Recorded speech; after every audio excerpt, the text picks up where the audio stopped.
Hello everyone, I am Kevin from Tai Chi Mag Force Shanghai. The principle of magnetic plate clamping force configuration. Welcome to visit my channel Kevin Talks Magnetic Platen.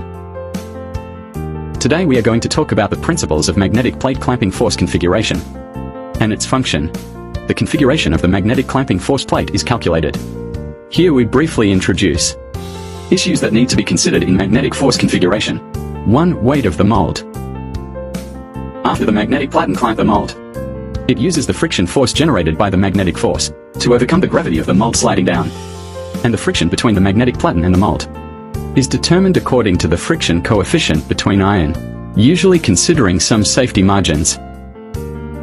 We can use 0.16 or 0.17 to determine the friction coefficient.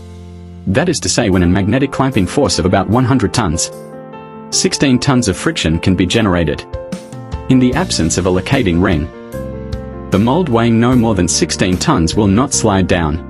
But if it weighs more than 16 tons, mold will slide down along the surface of the magnetic platen and finally fall onto the tie bar. It may also fall into the gap between the tie bars of the injection molding machine. Of course, if there is a locating ring, due to the existence of the ring, as long as the mold does not detach the surface of the magnetic platen, it will not slide down along the surface of the magnetic platen. Therefore, the magnetic force of 100 tons can be used to hang the mold. Weight is definitely more than 20 tons with locating ring. Here we should also mention that the magnetic force actually has another function, because during the mold opening process, the mold opening force is from injection molding machine.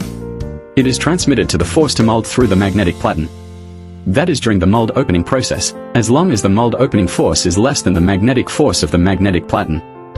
This process can be operated smoothly, but if there is a stuck during opening, that is when the moving side mold is stuck and cannot be opened, the clamping unit opening force of the injection molding machine will increase rapidly to the maximum set mold opening force. The maximum mold opening force of the machine can pull off the mold from one side of the magnetic platen for sure. So in this case, in order to maximize the capacity of the magnetic platen, setting the magnetic force of the magnetic platen, it should be less than but close to the maximum mold opening force of machine.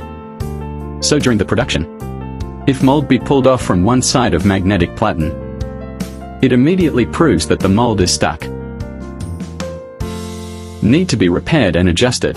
The magnetic force of the magnetic platen. Some safety margins must be considered. In reality, many mold back platens cannot completely cover all the magnetic poles on magnetic plate, and these poles not be covered are all discounted safety margins. What is the safest way to do it? We recommend that customers choose magnetic platen with real magnetic force reading functions. With real force, then combined with the weight of the mold. Through calculation can we get the real safe. Of course, you are also welcome to contact us directly by phone. We will help you with more detailed information. Okay, let's stop here today. We'll continue next time. 1. The friction force generated by the magnetic force is used to overcome the weight of the mold. 2. When there is a locating ring, the same magnetic force can hold larger mold. 3. Magnetic force is used to transmit mold opening force. 4. Reasonable setting of magnetic clamping force can detect mold jam. 5. Real magnetic force reading combined with mold weight measurement. This is the safest way to go. Welcome to contact us.